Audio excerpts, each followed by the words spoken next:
Hello, my name is Shams Hijaz. I'm a cybersecurity consultant. As we all know, the cybersecurity demand is increasing, and the industry is requiring more and more cybersecurity professionals to join to the industry.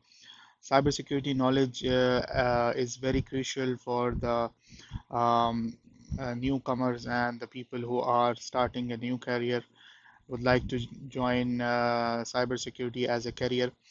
So this channel is for them to start growing and improving their knowledge. I have 20 plus years of experience in cybersecurity, and with the help of this channel, you will learn mostly the latest technologies in cybersecurity industry and how you can start and excel your career in cybersecurity. So today's topic is what is optimal security and in IT and cybersecurity. What is an optimal security? Mostly, whenever I visit my customers and I found that they are confused with different, controls to be implemented. There are different requirements from the compliance side, and there are sometimes they have a pressure to implement the IT and cybersecurity controls. So they are mostly confused which control they should go first and why they should select a particular control and what is nice to have, what is must have controls. So I have prepared a small presentation in which I will go through with some of the principles of, let's say, defense in depth and other principles that in use in cybersecurity for the purpose of um, setting up your goals and setting up your environment and prepare yourself for the cybersecurity. So let's start our presentation.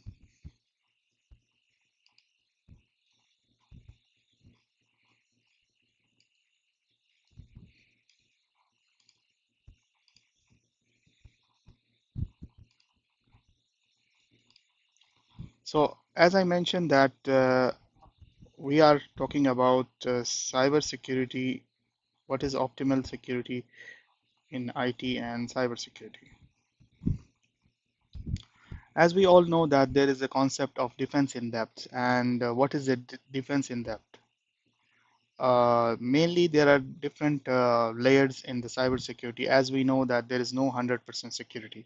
So mostly we need to adopt different types of controls and having multiple layers of cybersecurity in our environment so that we make sure that there are multiple layers, and if one layer is being passed or bypassed by the intruder or the attacker, at least there are other security controls are present to stop the attack and stop the attacker to make the further damage. So there are different categories like physical controls, technical control, administrative controls. So in physical controls, mainly the controls which are related to the physical boundaries of the premises, like security guards, fences, and stuff like that. And similarly, we have also technical controls like firewalls, encryptions, and administrative controls to be like having a policies and procedures and security trainings and password requirements. These are kind of administrative controls. So why we have a defense in depth model actually to prevent ourselves or prevent attackers to make attacks to our organizations. With the help of these multiple layers, we can make sure that the attacker will have more difficulty in attacking the organization. Similarly, we can go to the second concept, which is like redundancy.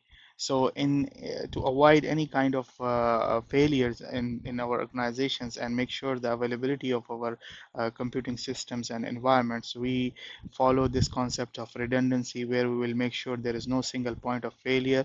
In case if we have some kind of systems, we make sure that there is a redundant system available to be backing up once the main system is down to so it's kind of a replica of the system so that once the main system is unavailable due to some attack or due to some reason, so there is a redundancy in the environment. And maybe in case of any kind of physical hardware damage or failures in the hardware, there will be a redundant hardware to take the position and to allow the system to be working and to make sure the business continuity. Similarly, we have a concept of a focus on different threads. Like, for example, you have different layers addresses various threads. Like firewalls might block a malware, and your email security system might block a malware through the email security. Your endpoint system might block a thread from the endpoint user PCs. Similarly, you have an access control, and access controls which assures that the users has the least privileges and access to the environment. So I have selected some of the controls here, must have controls like access control. So what is an access control? An access control is basically multi-factor authentication and providing you a basic level of access to the environment. Not any user log into the computer or to the environment must have a proper username and password and should have multi-factor authentication, which is like a concept where you something you know and something you have. So similarly, you have a principle of least privileges that you can implement in the environment to make sure that there is a proper need to know basis principle is being implemented, and everyone should have a minimum required privileges to do his perform his duties and jobs. Similarly, the controls which must to have is a vulnerability management, which is required to make sure that there is no vulnerabilities in the environment, the systems are properly patched, and they are updated with the latest security updates in the environment. Similarly, we have a data encryption, which is a must-to-have control to make sure the data is not in the clear text format, is stored in an encrypted format. So in case of any malicious activity or any kind of attackers trying to read the data, it will be encrypted.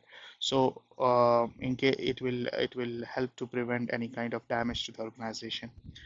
Again, the must-to-have controls is the network security, like next generation firewalls, IPS, IDS, and network detection and response controls. And another control, which is also very, very important and must-to-have control, is the incident response and planning. Another control, which is very important for the security of the organization, is the security awareness training. Nice to have controls is like controls which in case if the organization security maturity level is security maturity level is improved, and the organization wants to be more mature in terms of having selecting the controls, so the organization should go for a security event information event management system like SIM, and going for the endpoint detection and response solutions like EDR solutions, go for the penetration testing, go for cybersecurity insurance. So, how can you prioritize your cybersecurity controls, and how can you implement the controls in a proper priority? So, how can you prioritize your implementation of controls? First of all, you can identify your crown jewels, mainly your data and the systems which are most critical for the business. So you can focus on protecting them first. Secondly, you can consider what are the compliance requirements and what are the compliances controls that you must implement in your environment.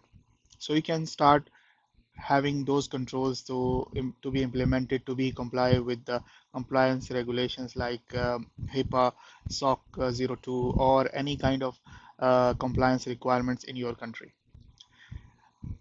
Then you can evaluate your budget. So you can prioritize based on the budget that you have and prioritize the controls that offers the most protection with the help of the budget you have. Then the last one is the threat landscape.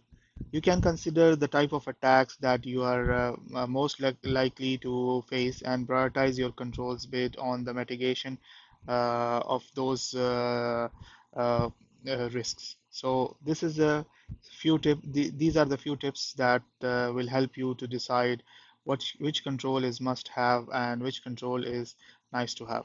So this is a short presentation. If you like the content, please make sure to subscribe my channel and allow me to share my knowledge with the fellow professionals. Thank you.